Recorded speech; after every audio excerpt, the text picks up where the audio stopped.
step away from the ICU wing. You're not what we consider family here."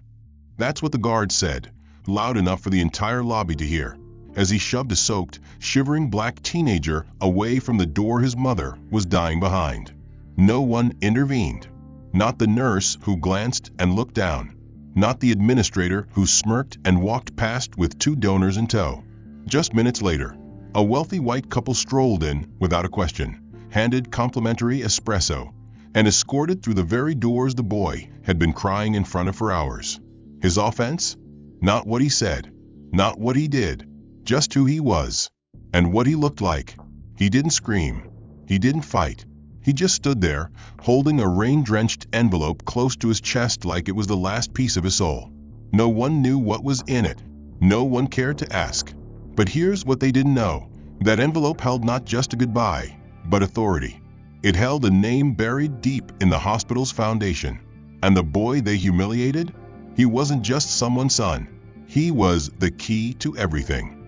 Why was he denied entry when others were welcomed without a glance? Who was his mother really? And why had she whispered with her last breath, "You deliver this in person, no matter what it takes"? If you've ever witnessed a moment like this, or feared being in it, don't scroll past. Where are you watching from? What would you have done if you saw that boy pushed aside? Drop your answer in the comments. And if stories about truth, justice, and human dignity matter to you, like this video, subscribe for more and stay with us. Because the truth isn't just coming, it's already here, and it's holding a letter. The automatic glass doors hissed open as Jordan stepped into the hospital lobby, his sneakers soaked from the evening rain. He looked too young to be alone in a place like this, no older than 15, wearing a faded hoodie and jeans still clinging with dampness. In his hands, he held a small envelope, worn at the edges, almost trembling as he approached the main reception desk. Behind the counter, the receptionist offered a practiced smile until her eyes glanced at his clothes. Then it faltered. "Can I help you?" she asked, her tone polite but distant. "Yes, ma'am," Jordan said, voice steady despite the nerves rising in his chest. "I need to see someone in ICU room 8B. He paused, then added softly, "My mother." The receptionist tapped on her keyboard, then glanced up with a shift in posture, more rigid now. "You need a special clearance for ICU visitors during restricted hours. Do you have a pass?" Jordan shook his head. I came straight from a train station. She called me before he looked down at the envelope. "She asked me to bring this." Before the woman could reply, the towering figure of a security guard appeared beside the desk. His name tag read K. Mallory, and his arms were folded across a broad chest like he'd been waiting for something to go wrong. "Problem here?" he asked, gaze fixed on Jordan. The receptionist stood and leaned in to whisper something. Jordan couldn't hear, but the guard's face hardened. "Son, this wing is for authorized family only. You can't be here." "But she's my mother," Jordan said, taking a step forward. "I came all the way." The guard raised a hand, cutting him off. "Doesn't matter who you are. You're not on the list, and I can't let just anyone into critical care. Rules are rules." His voice wasn't loud, but it carried across the polished floor like a warning. Several people in the waiting area turned to look. Jordan's cheeks burned. He wasn't yelling. He wasn't causing trouble. But now it felt like he was on trial in front of strangers. Just then, a tall man in a white coat passed through the lobby, clearly a physician. His eyes swept briefly over the scene. For a second, they paused on Jordan, took in the envelope in his hand, the soaked hoodie, the tension in his shoulders. Jordan opened his mouth to speak, maybe to ask for help, but the man was already gone, disappearing into the elevator without a word. "Look," Jordan tried again, gripping the envelope tighter. "She's all I have. She left me this letter. She told me to come here, that I'd understand once I saw her." The guard's gaze didn't soften. "I'm not going to tell you again, kid.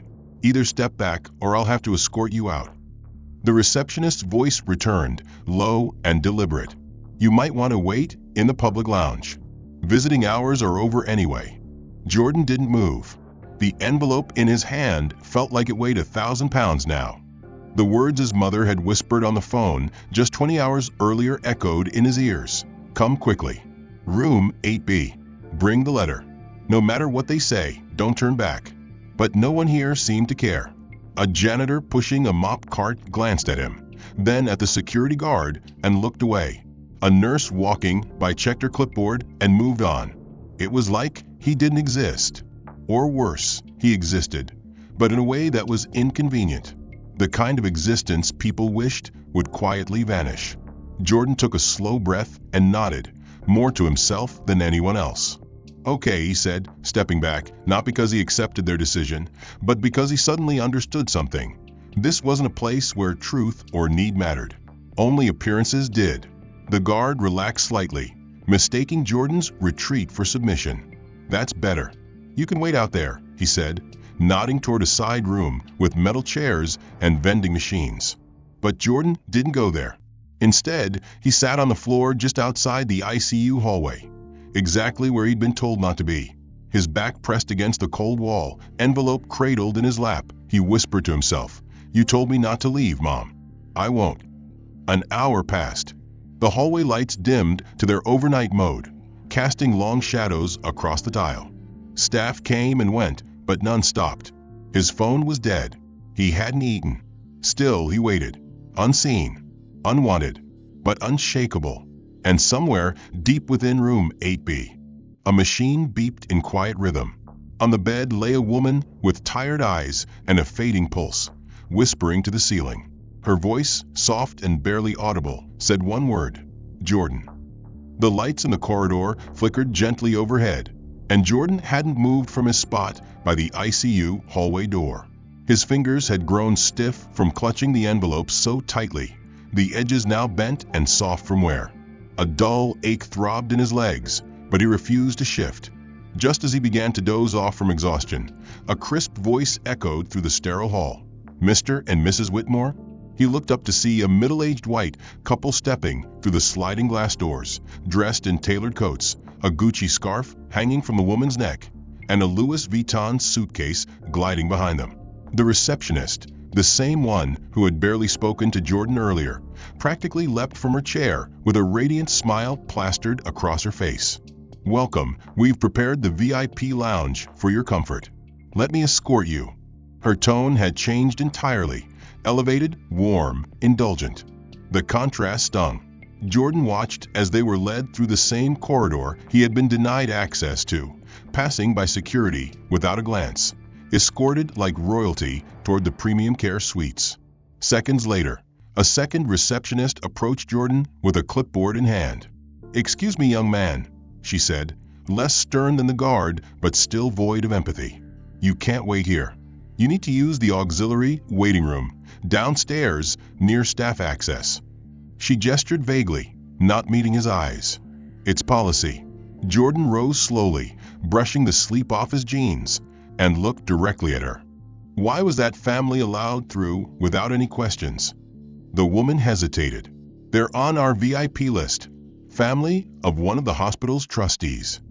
Her eyes flicked to the envelope in his hand. "You're not cleared." "But she's my mother," he insisted. "I don't want a lounge. I just want to be close to her."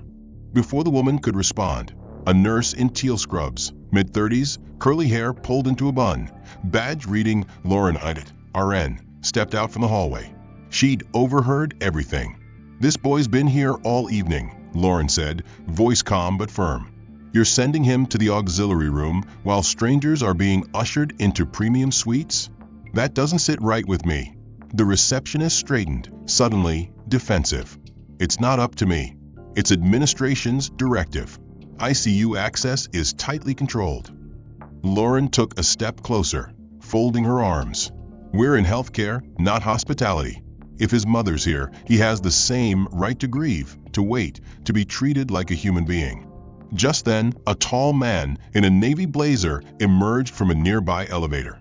He wore a visitor's badge, but held himself like someone in charge. His voice sliced through the air. "Nurse Lauren." "Mr. Sanderson," she replied, nodding politely but not stepping aside. "Is there a problem here?" Sanderson asked, glancing at Jordan like he was a stain on the linoleum.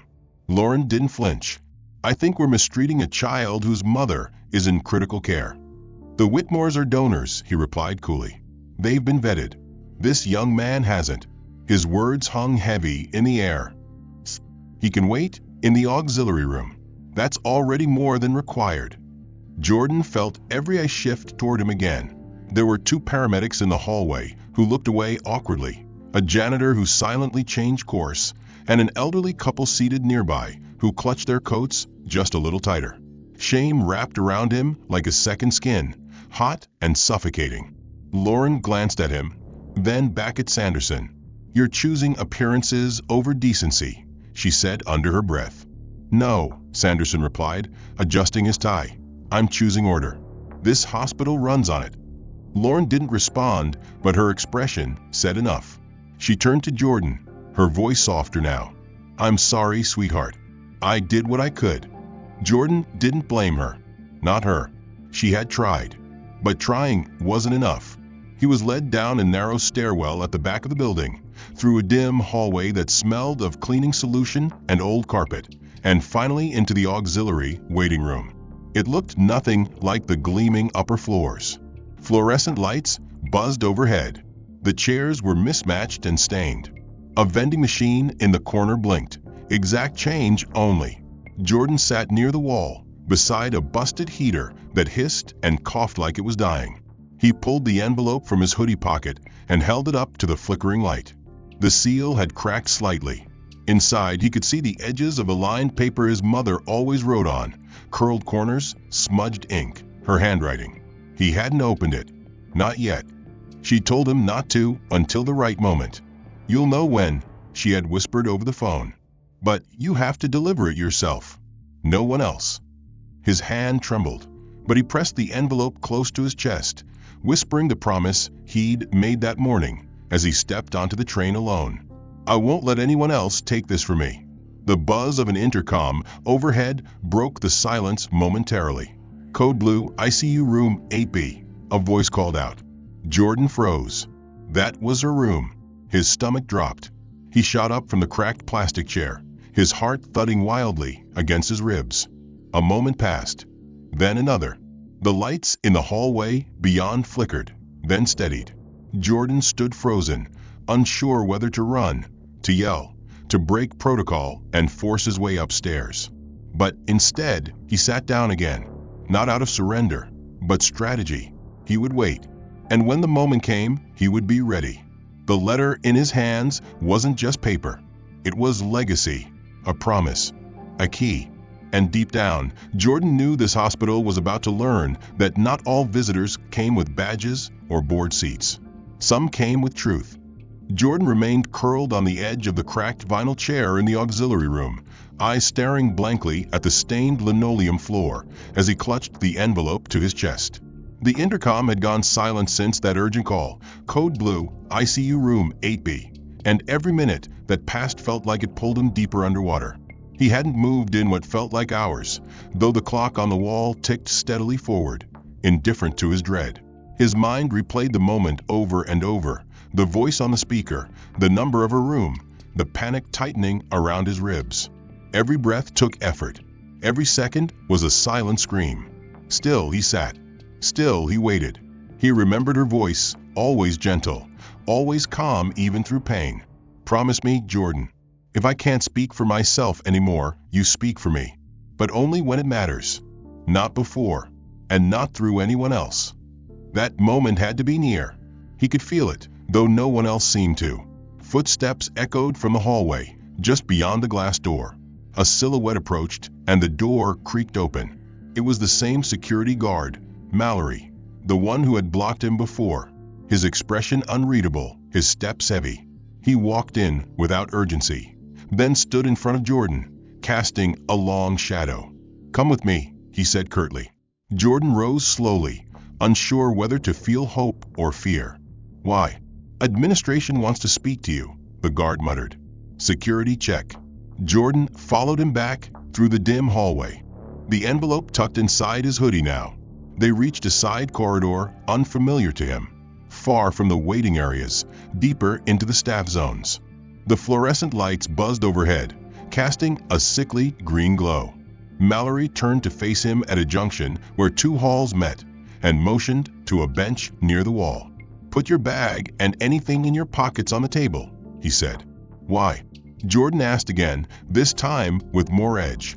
"You said security wanted to speak with me." "Standard protocol," Mallory replied without looking at him. "Visitors loitering near ICU without clearance get searched. Hospital rules." Jordan didn't move. "I've been here since yesterday. I didn't do anything wrong. And yet you're still here," Mallory said sharply. "Empty your pockets." Jordan hesitated, then reached into his jeans and placed a few crumpled bills, a broken keychain, and a small folded bus ticket on the table. Finally, reluctantly, he pulled the envelope from his hoodie. "That's a letter," he said, gripping it tight before Mallory could take it. "It's private." "Everything goes on the table," Mallory snapped. As Jordan tried to shield it, Mallory stepped forward and grabbed for it. In the scuffle, the envelope slipped from Jordan's hands and hit the cold tile floor, skidding slightly before coming to a stop by the base of the wall. The flap tore slightly. A yellowed hair clip, a small, tarnished metal pin shaped like a butterfly, fell from between the envelope folds and clinked as it hit the ground. Jordan froze. That hair clip had belonged to his mother. She wore it every Sunday, no matter how tired she was. It was a symbol of normalcy in a life filled with hospital visits and whispered prayers. He dropped to his knees, instantly reaching for it, but another hand got there first. A young nurse, not more than 22, crouched beside him. "Here," she said gently, her voice full of empathy. She picked up the clip carefully, brushing off the dust with her fingers. "This is yours, right?" He nodded, his throat tightening as he accepted it from her. She then reached for the envelope and held it out, but before Jordan could take it, a louder, sterner voice barked across the corridor. "Claire." A woman in her 50s, dressed in a dark blue nursing supervisor uniform, stormed toward them. Her ID badge read Willa P., shift coordinator. Her lips were thin with disapproval. "What do you think you're doing?" Claire stood, startled. "He dropped something. I was just, you don't touch unauthorized patients. You're not security, and you're not his nurse." "But he's a kid," Claire protested softly.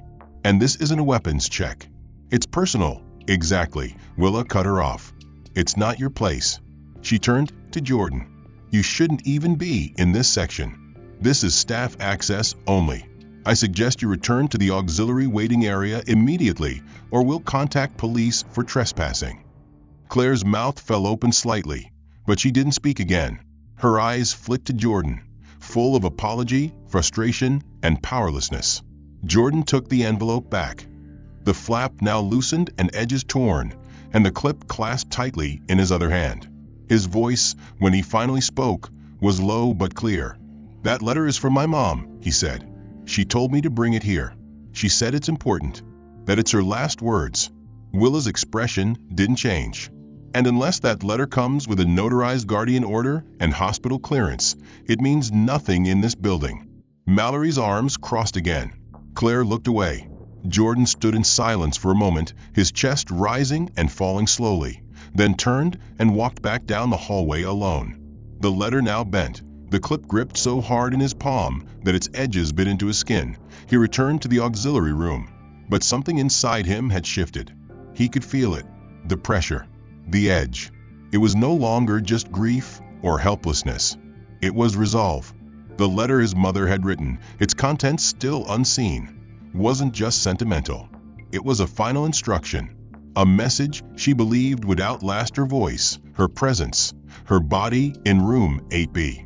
And as he sat again in the flickering light of the auxiliary room, his knuckles whitening around the letter, the hospital PA system crackled once more with static.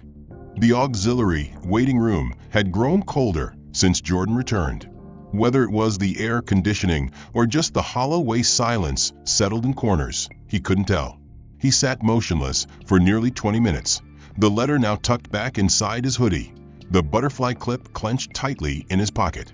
He didn't cry.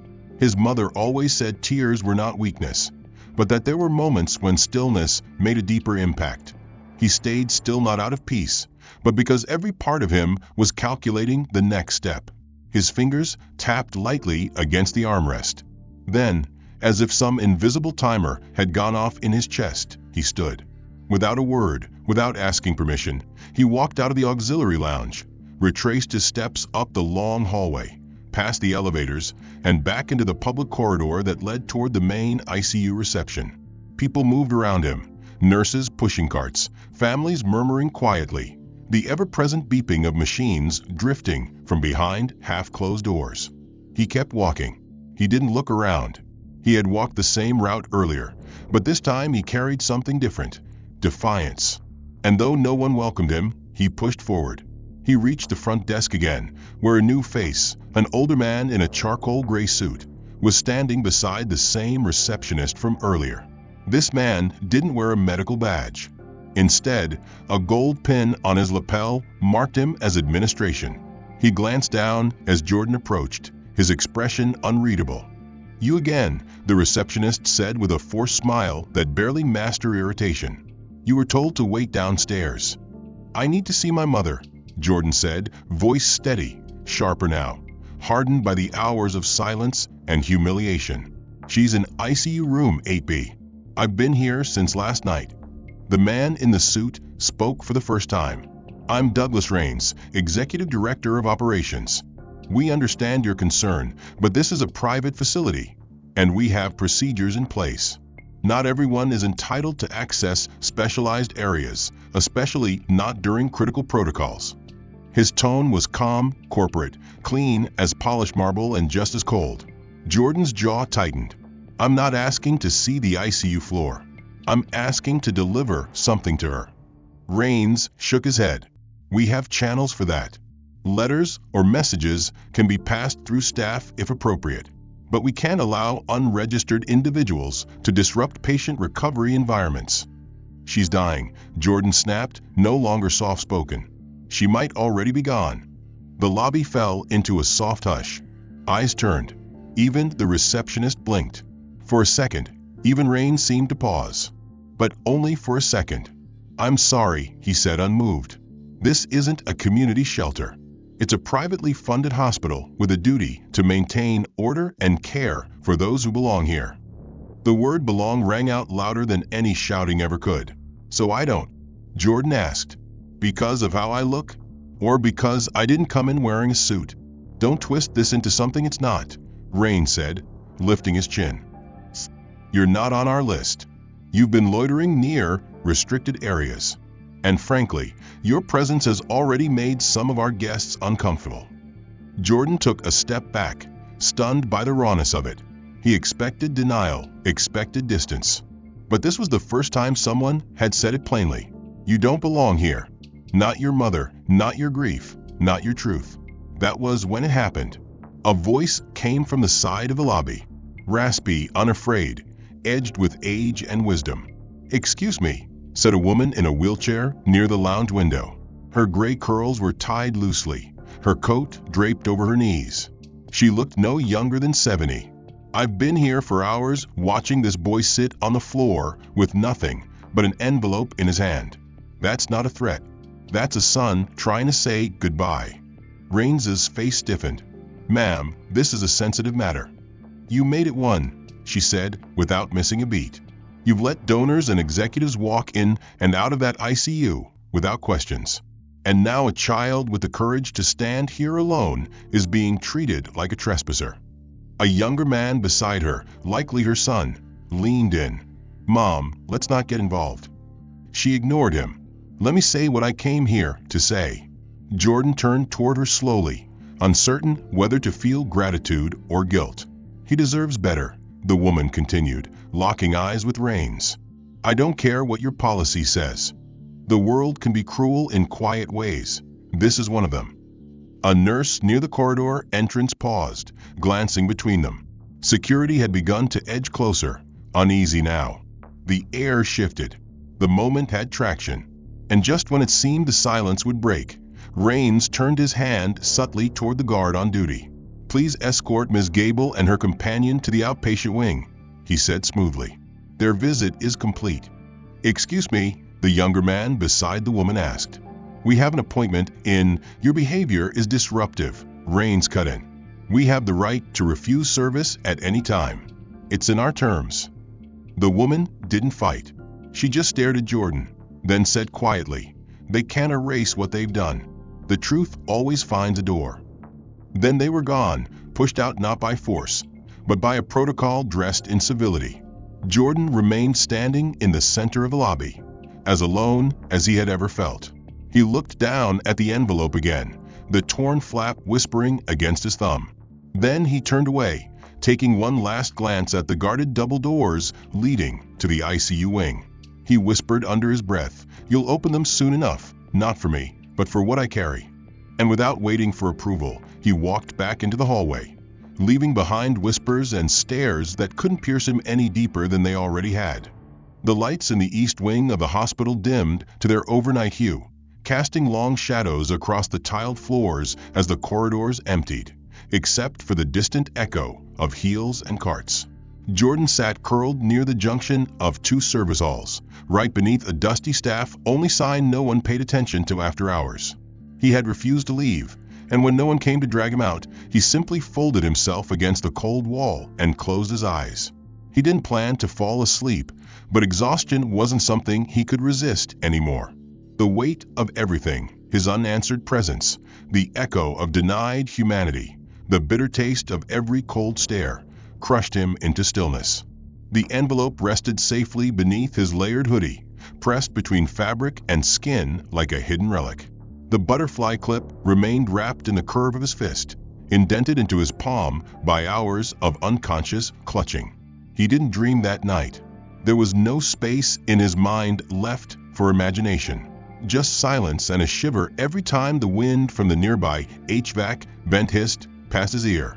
What he didn't hear, what no one told him, was that less than 40 feet away, past a secure set of sliding doors and a discreet badge scanner near the elevators, the hospital's chief medical officer was hosting a private gathering for donors and board members inside the executive care lounge. String lights shimmered faintly above imported wood-paneled walls. Polished servers moved gracefully among leather armchairs, offering champagne flutes and smoked salmon bites to well-dressed guests in tailored suits. Someone was giving a speech, a tall man with silver hair and a perfect smile, praising the hospital's commitment to excellence and discretion, as laughter punctuated the air. A few attendees wore black ribbons on their suits to acknowledge a recent patient death, but no one asked for a name. As that polished world buzzed quietly behind locked doors, Jordan shifted in his sleep, unaware of the celebration taking place steps from where he lay curled on tile. The camera above him blinked red every 5 seconds, its tiny light a silent witness to his presence. Yet no alert had been triggered. Perhaps it had been muted. Or perhaps someone decided, somewhere, that a boy asleep in a hallway wasn't a threat. But the hallway knew. The floors remembered. And somewhere, a ceiling vent carried the aroma of the catered meal downward until it reached Jordan's nose, though it never woke him. It was nearly 3 a.m. when a rolling squeak of rubber against linoleum broke the stillness. A maintenance cart. Jordan stirred slightly, blinking as the hallway lights buzzed brighter for a moment, then dimmed again. A figure approached, not dressed in medical scrubs or a suit, but in faded navy overalls, his name badge partly obscured by years of grease and dust. He walked with a slow, practiced rhythm, his left shoulder a bit lower than the right from old labor injuries. The man stopped a few feet from Jordan and looked down at the boy for a long time. He didn't say anything at first. He simply crouched, pulled a folded gray wool blanket from the bottom of his cart, and gently laid it across Jordan's shoulders. The boy stirred, blinking blearily, confused for a moment. "Hey," the man said softly, voice like gravel. "Didn't mean to wake you." Jordan blinked again, eyes adjusting. "You work here?" he asked. The man nodded. 31 years. He motioned toward the blanket. "Found that in the staff lounge. Thought it might help." Jordan sat up slowly, brushing the edge of the blanket with one hand. "Thanks," he said. "I'm Jordan." The man gave a tired smile. "Name's Earl. You look familiar." Jordan shook his head. "I don't think so." Earl tilted his head. "No, not you exactly, but someone. You got that Mason look." Jordan frowned. "You knew my dad?" Earl didn't respond right away. Instead, he leaned back against the wall, setting the cart brake with a soft click. I was here when Victor Mason helped repair this place after the flood in '09. Place was gutted. He didn't just write a check, he was on the floor with us, helping patch pipes and wire new lights. Said this hospital saved his wife once, and he was going to repay that debt tenfold. Never forgot that. Jordan's voice was barely audible. That was my dad. Earl exhaled slowly, his face softening. That explains it. I haven't seen him in years. Figured he moved on. Jordan didn't answer. Earl didn't press. People around here have short memories, the man muttered after a pause. They remember who's cutting the ribbon today, not who built the doors they're cutting it for. Jordan looked down at the floor. They wouldn't even let me in to say goodbye. Earl's gaze hardened, but he said nothing. Instead, he shifted his foot and tapped the base of a wall panel behind him. The panel creaked slightly. You know about this tunnel? Jordan blinked. Tunnel. Earl nodded toward a barely visible seam in the wall, one that would escape most eyes unless you were looking for it. Maintenance access. Runs behind ICU through the old admin wing. Wasn't meant for public use, but he trailed off. How do you know about that? Jordan asked. Earl gave him a look, one part curiosity, one part wariness. That's what I was about to ask you. Not many people know it exists. You hesitated when you walked past it earlier, like you'd been there before. Jordan didn't reply, but something flickered in his expression. Earl caught it. Did your dad ever bring you here? Back when he was working with the board? Slowly, Jordan nodded. Once. A long time ago. He showed me the old admin hall, said it used to be part of the original building. Said it was where all the real decisions used to get made. Earl nodded again, more to himself than anyone else. That explains a lot. And as they sat there in silence, surrounded by locked doors and polished speeches echoing through insulated vents, something unspoken passed between them, a shift not in facts, but in intention. The boy who wasn't supposed to belong had suddenly remembered what the walls themselves had forgotten. The child dismissed as a nobody had once walked through the veins of this building with someone who had helped stitch it together. And perhaps that memory, dormant until now, was the very thing that would, by the time dawn seeped through the narrow glass panels of the hospital's back hallway. Jordan had been awake for over 24 hours. His limbs were sore, his stomach empty, his mind caught between stubborn silence and swelling dread. He had spent the night curled on a wooden bench across from a storage room, wrapped in a janitor's old work coat that still carried the scent of cleaning fluid and burnt coffee. It wasn't warm, but it was better than nothing. No one had come to check on him. Not security, not administration, not even Claire, the nurse who had tried to help. The hospital ran like a polished machine, cold and indifferent, and somewhere deep within it, in room 8B, his mother was either asleep, sedated, or worse. He had stopped guessing hours ago. At 6:03 a.m., the hospital's internal bulletin system pushed a new headline to all employee tablets and wall monitors near staff stations. VIP wing policy. Our commitment to compassion. Below it, a carefully worded paragraph explained that authorized family members and primary caretakers of patients admitted to the VIP ward will continue to receive expedited access, with courtesy protocols extended under the discretion of attending physicians and executive staff. The post was signed by the Public Affairs Director and concluded with a quote in bold italics. We believe family presence aids recovery. Jordan didn't see the bulletin himself, but others did. Claire saw it while sipping her first coffee of the morning, her thumb pausing on the screen, her lips pressing into a thin line. Dennis, a retired Navy medic who now worked night logistics, saw it too. Courtesy protocols, he muttered under his breath. That's what they call it now. An hour later, the bulletin disappeared. All digital traces were scrubbed. Not archived, not replaced, just gone. The only proof of its existence was the lingering aftertaste of hypocrisy on those who had read it. Claire mentioned it to one of the older nurses in passing, who merely shook her head and kept walking. Don't fight ghosts, she said under her breath. They're already dead inside. By 8:15 a.m., a subtle hush fell over the physician's break room on the third floor. Dr. Isaac Levin, one of the hospital's longest-serving pulmonologists, folded his lab coat neatly, and laid it on the counter. A respected man in his late 60s, Isaac had trained 3 generations of doctors, served on ethics committees, and stood behind the ICU ward's founding charter 20 years ago.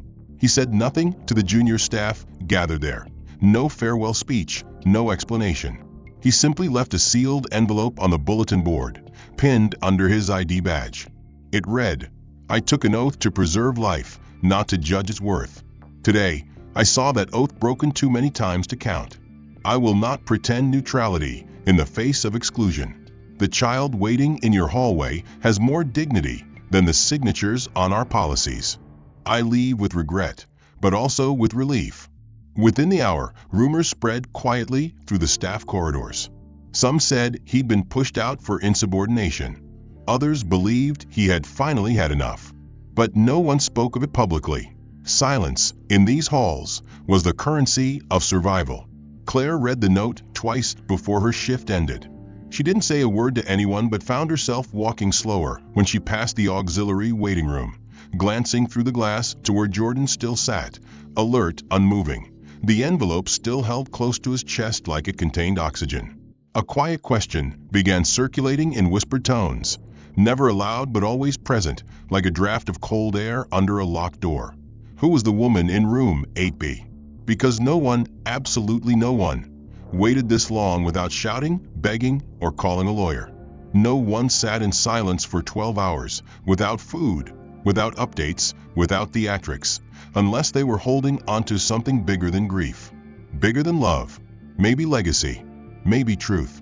Some staff began piecing together fragments. A few recognized Jordan's last name, though he never gave it.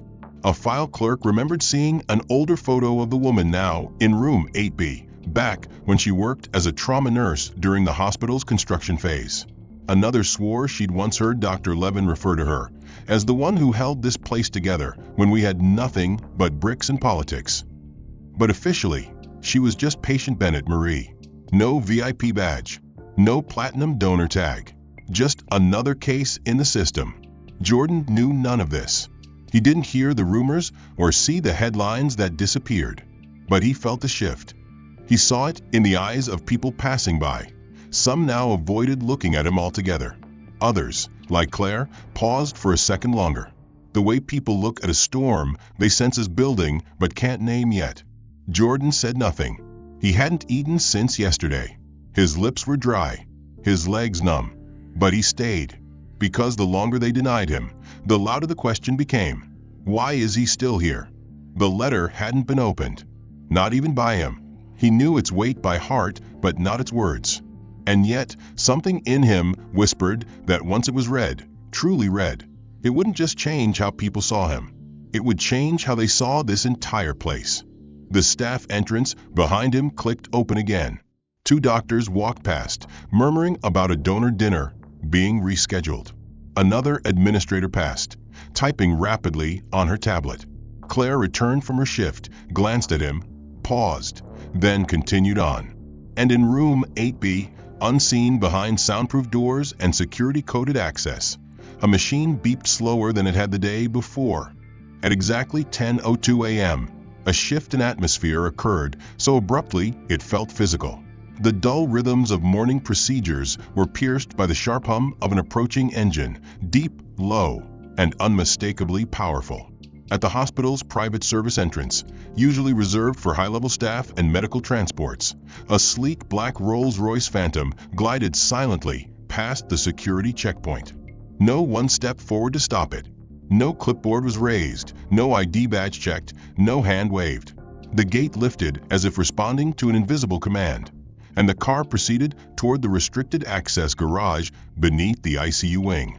The vehicle came to a smooth stop, engine idling for less than a breath, before a uniformed driver stepped out and opened the rear passenger door with precision. Out stepped a tall, silver-haired man in a dark tailored overcoat and Italian leather shoes, his face as familiar to global finance circles as it was invisible to most hospital staff. Victor Mason did not glance around.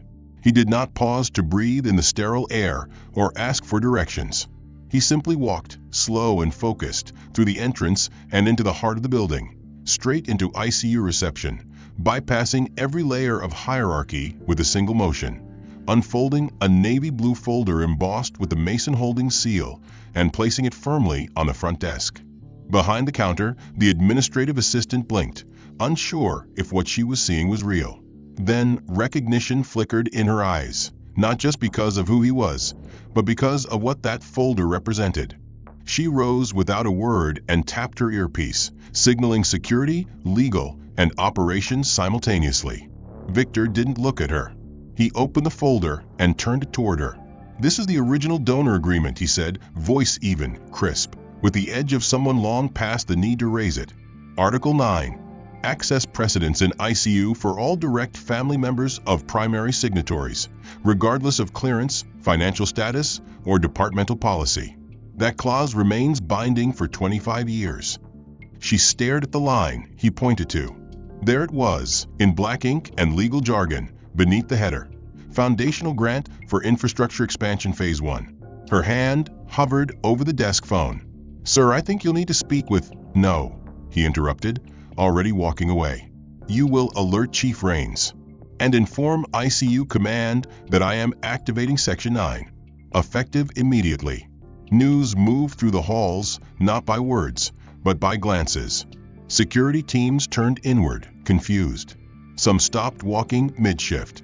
Others tapped their radios in hesitation. But no one interfered. No one dared. Meanwhile, at the end of the hallway on the 3rd floor, Chief Douglas Rains stood outside a glass meeting room, deep in conversation with a board liaison. He paused when his phone buzzed.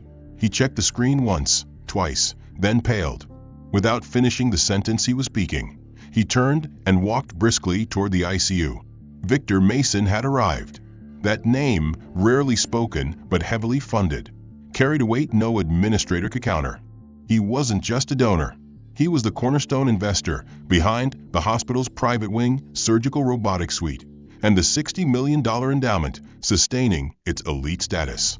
Most thought of him as a silent benefactor, a ghost with a bank account. But today, the ghost had stepped into flesh, and he was holding paper. Victor moved through the ICU like a former king inspecting the palace he had once built. Doctors stepped aside. Nurses looked down. Machines beeped quietly behind thick glass. He stopped in front of room 8B. Inside, a woman lay beneath dimmed lights, her chest rising and falling with mechanical rhythm, for lines feeding silently into her veins. A nurse began to speak, to explain vitals, but Victor raised a hand. "I know who she is," he said. "I helped design this place because of her." The nurse froze, unsure what that meant. Victor didn't clarify. Instead, he reached into his coat and pulled out a thinner folder. This one older, weathered, its label barely legible. Marie Bennett Clinical Advisory Role, Founding Memorandum. He opened it and removed a laminated page. At the bottom was a list of names, contributors, consultants, partners. But at the top, in bold print, was a designation marked Legacy Access Designees. Only one name appeared beneath it: Jordan Mason Bennett. Back in the auxiliary waiting room, Jordan remained unaware. His eyes had drifted shut for brief moments, head leaning against the wall, still clutching the letter. But outside, the fabric of the hospital's power structure was beginning to rip. Rains arrived at the ICU corridor just as Victor exited room 8B, eyes sharper now. Rains opened his mouth, but Victor spoke first. "You denied access to my grandson for over 12 hours. "We weren't aware. You were aware of your policies," Victor cut in. "And you were aware of the rules you made for people who look like donors, but not for those who don't wear it on their sleeves. That boy sat on your floor while you served champagne in my name." Rains shifted uncomfortably. "We followed protocol. You followed arrogance," Victor snapped. "I won't waste time lecturing you. The only reason this hospital still has its wings is because I've paid to keep it in the air. But don't forget who taught it to fly." He handed Rains the laminated document. "Get the boy. Now." The boardroom on the 12th floor had never felt so quiet, even though every chair around the marble conference table was occupied. Executives, legal advisors, public relations officers, and division heads sat in stiff silence, some fidgeting with pens, others pretending to scroll through tablets that had long gone to sleep. The lights above flickered faintly, as if sensing the tension. At the head of the table stood Victor Mason, his hands resting on the polished surface, his voice controlled but cutting through the air like a scalpel. "You had 12 hours, he said, each word deliberate. 12 hours where you denied entry to a boy whose name is quite literally inscribed in the legal backbone of this institution." His gaze swept the room like a storm front. "You did not fail protocol. You failed character." Chief Rains, seated 2 spots down, swallowed hard and leaned forward slightly, as if to speak, but Victor raised a single finger. "I'm not here for apologies," he continued. "Apologies don't rebuild trust, and they certainly don't erase what my grandson endured. What I want now is accountability and transformation, or I pull every dollar I've ever pledged to this system." A murmur rolled through the room, barely restrained. One woman from the PR division opened her mouth to interject something about optics and brand damage, but Victor waved her off. "Save it," he snapped. "You've spent decades polishing the outside while letting the core rot from within. This is not a reputation problem. It's a soul problem." From a leather briefcase beside him, Victor retrieved a thin envelope, cream-colored, slightly worn. He placed it gently in the center of the table. "Before we move forward," he said, "this must be read." Several heads tilted toward the envelope. No one moved to open it. "It's not addressed to you," Victor clarified.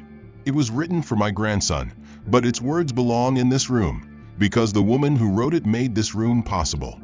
Silence deepened. With slow care, he unsealed the envelope and withdrew a folded letter, handwritten in looping cursive. The ink faded at the edges. He unfolded fully, cleared his throat, and began to read aloud. "My dearest Jordan, if you are holding this, it means I can no longer speak for myself. And that's why I need you to do it for me. Not with anger, not with vengeance, but with grace. This world will test your patience, your dignity, your hope.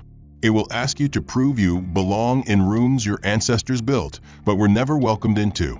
When it does, I want you to remember who you are. You are not here to destroy. You are here to remind them what they forgot. Kindness is not weakness. Mercy is not surrender. Your voice, calm, unwavering, is the legacy I leave behind. I built this hospital with these hands, Jordan. I treated patients when the power flickered, when the water ran cold, when no one cared what color your scrubs were. I stayed because I believed people could change. That belief rests in you now. Whatever they did to you, don't carry it forward. Return them something they won't expect, compassion. And after you've spoken, after you've stood your ground, help them rebuild it better than before." Victor stopped reading. He didn't look up right away. The weight of the words settled over the room like dust in a cathedral. Finally, he folded the letter, slid it back into the envelope, and looked straight at Rains. "You denied a son the right to deliver his mother's final words. But today, I've delivered them for her. And with them comes a condition. You will hold a public press conference within 24 hours. You will name the mistake, not hide behind language, not shuffle blame across departments. You will state clearly what happened to my grandson, and you will acknowledge that it was rooted in judgment, not policy." One of the board members leaned forward, clearing his throat. "And if we comply?" Victor's smile was faint and devoid of warmth. "If you comply, I'll stay. Not because you deserve my money, but because she believed this place was worth saving. If you refuse," he opened his phone, tapping once, "this document and the story behind it goes to every major outlet in the country, and I begin dismantling your endowment portfolio one institution at a time." Gasps were barely suppressed. Victor wasn't bluffing.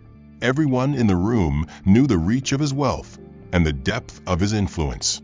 But more chilling than his threat was the truth they all had tried to ignore, that the boy in the hallway was never just a visitor.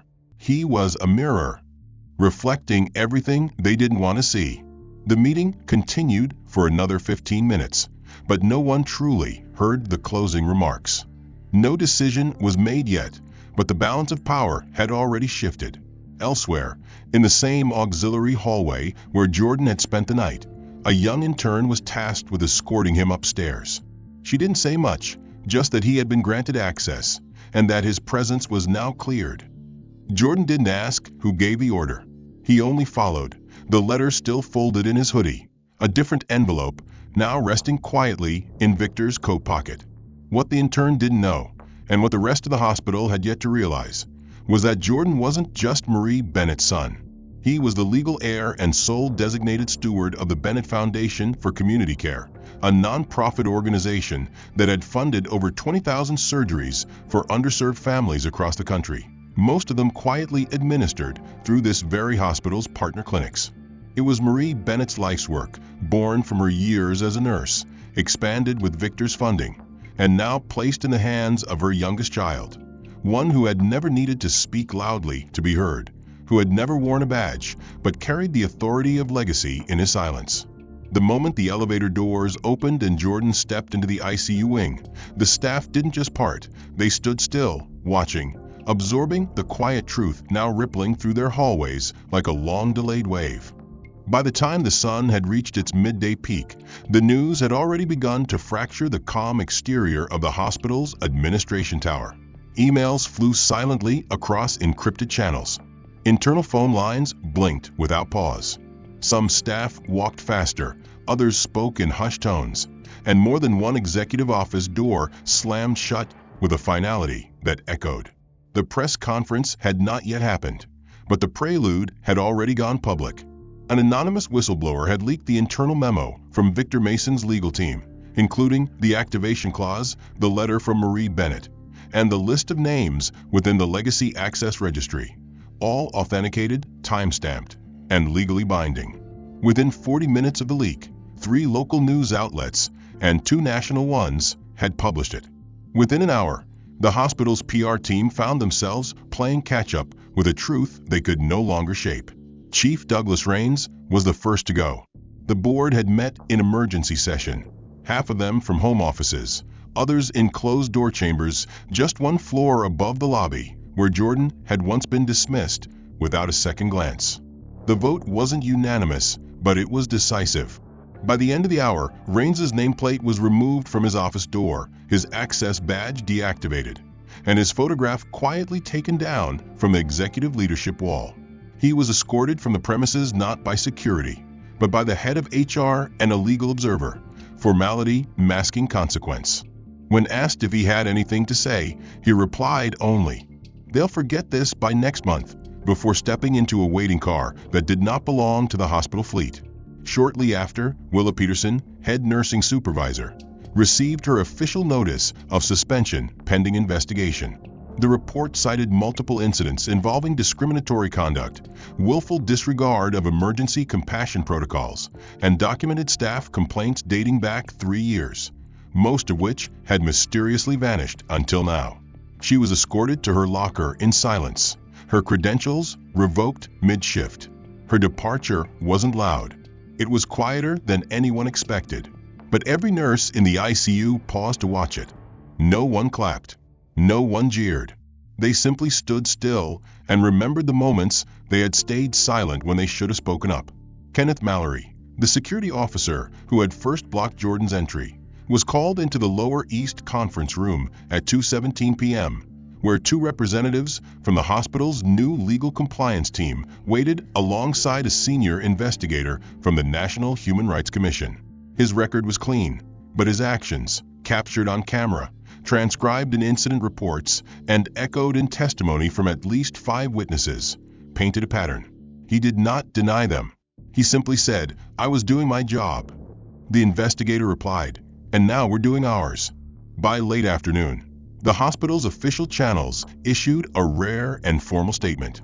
It came not from a PR rep nor a vague administrative figure, but directly from the acting board chair, Judith Caldwell. It read, "We acknowledge the events that have come to light over the past 48 hours with deep regret. The actions taken against a member of our hospital's founding family were inexcusable, and we are committed to full transparency, restitution, and systemic change." The letter was circulated internally and externally. It was accompanied by a commitment to an independent audit, a full civil rights compliance review, and immediate partnership with 3 nationally recognized racial equity organizations. Simultaneously, personalized apology letters were sent to Victor Mason and Jordan Mason Bennett. The latter, though not a legal adult, was addressed with full formality and deference to Mr. Jordan Mason Bennett, legacy benefactor and steward of the Bennett Foundation. The letters were signed by every remaining member of the executive board. No email versions were sent.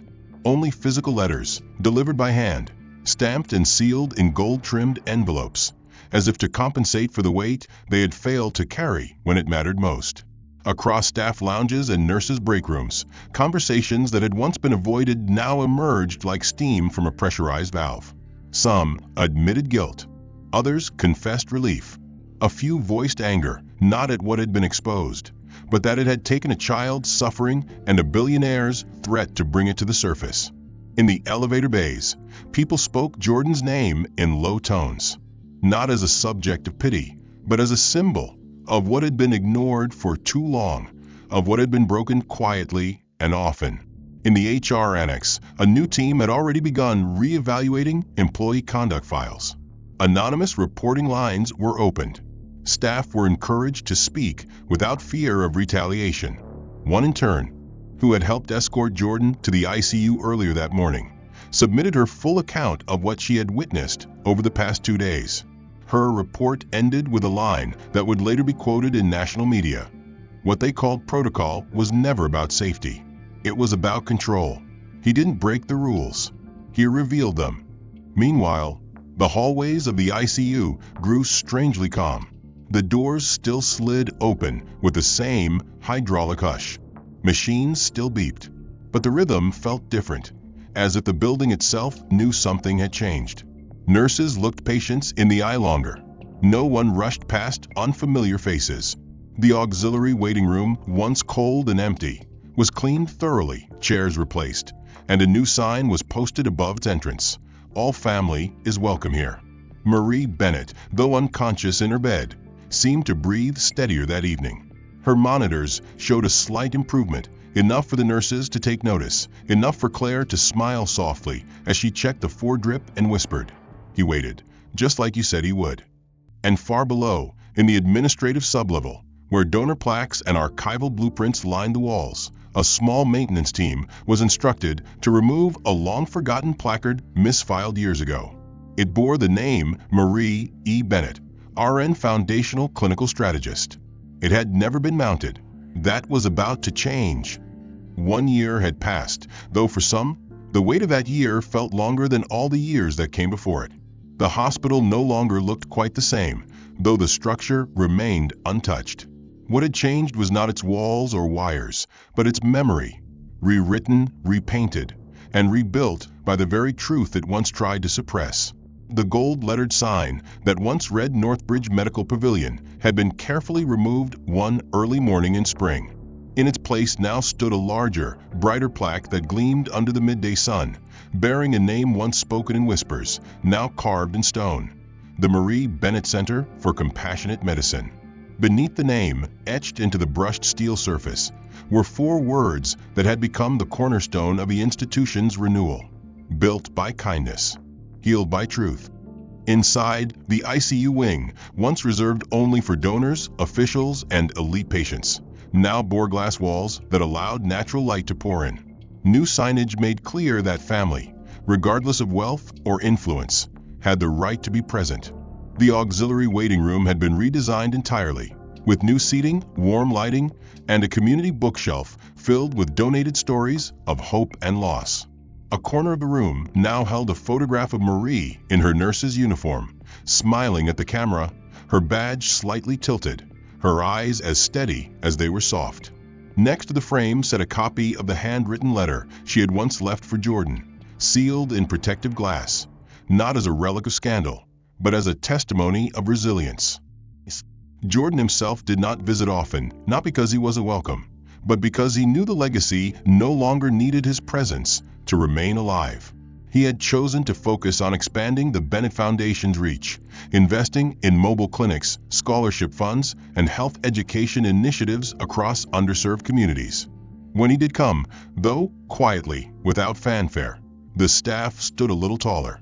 They greeted him not with ceremony, but with something deeper. Respect earned, not assigned. In the newly established orientation department, a familiar figure now stood near the entrance every morning, clipboard in hand, posture calm, voice softer than it had once been. Kenneth Mallory, formerly the guard who had blocked a child from saying goodbye, had returned not as security, but as a patient liaison officer. His uniform was no longer black and stiff, but navy blue, casual, bearing no badge of authority except the small silver pin on his lapel. The pin bore a simple engraving: "Justice does not begin with punishment, but with the courage to change." He wore it every day. No one had asked him to. He had chosen it himself. Mallory never made excuses. He didn't rewrite what had happened, but he never forgot it either. During new staff orientation sessions, he sometimes told the story, not as a confession, but as a bridge. "The hardest day of my life," he would begin, "was the day I did exactly what I was told, and realized it was the opposite of what was right." He never said the boy's name. He didn't need to. The story spoke louder when left unnamed, a universal reminder of how easily systems can lose sight of the people within them. Claire, the nurse who had once tried to help, had since been promoted to Deputy Chief of Care Initiatives. It was her idea to rename the hospital's volunteer mentorship program after Marie Bennett. Under her leadership, every new nurse was now trained in a curriculum titled Empathy in Action, a 6-week immersion not in technical protocol, but in emotional presence. "We don't just treat the body," she would say, standing in front of a whiteboard. "We accompany the soul." Staff who had once been afraid to speak now led the very conversations they had once avoided. Town hall meetings were held monthly. Patient feedback wasn't filtered but read aloud. And every anniversary of that spring week, when the hospital changed forever, a candle was lit in the main atrium, beneath a sculpted quote etched into the marble floor. She waited for them to see her, not for herself, but for all who would come after. On one such morning, as golden light spilled through the wide windows and landed on the polished hallway tiles, a young boy and his mother stepped hesitantly through the main entrance. The boy had a nervous look in his eyes, clutching a backpack and a small stuffed bear. The mother looked equally unsure, her gaze darting to signs and doors. Before she could ask, Mallory approached, his voice low but warm. "First time here?" he asked. She nodded. "He's here for follow-up labs," she said softly. "He gets a little scared." Mallory knelt to the boy's level and smiled. "You know what helped me when I was scared?" The boy shook his head. Mallory pointed to the pin on his chest. "This little badge. It reminds me that the bravest thing we can do is not pretend we're not afraid, but walk forward anyway." The boy stared at the pin, then at Mallory, and finally nodded. Upstairs, in a small private room reserved for quiet reflection, Jordan stood alone, gazing out the window. The view hadn't changed, same city skyline, same buzz of distant traffic, but the air felt different. On the table behind him lay a sealed envelope. Not the old one from his mother, but a new one addressed not to him, but to whoever would one day sit where he had once waited. Inside it held only one sentence, written in his own hand. "If you're reading this, it means you've already done the hardest part, showing up." And downstairs, in the lobby beneath a banner reading Marie Bennett Center, a stranger paused, looked around, and whispered to no one in particular, "There's something about this place, it feels like it was built with love." If this story moved you even a little, consider subscribing for more narratives that shine a light on justice, humanity, and second chances. What part of this story struck you the most? Was it the silent resilience of Jordan, the letter from his mother, or the moment the hospital finally changed? And where are you watching from today? Let us know in the comments. We'd love to hear your thoughts and your voice.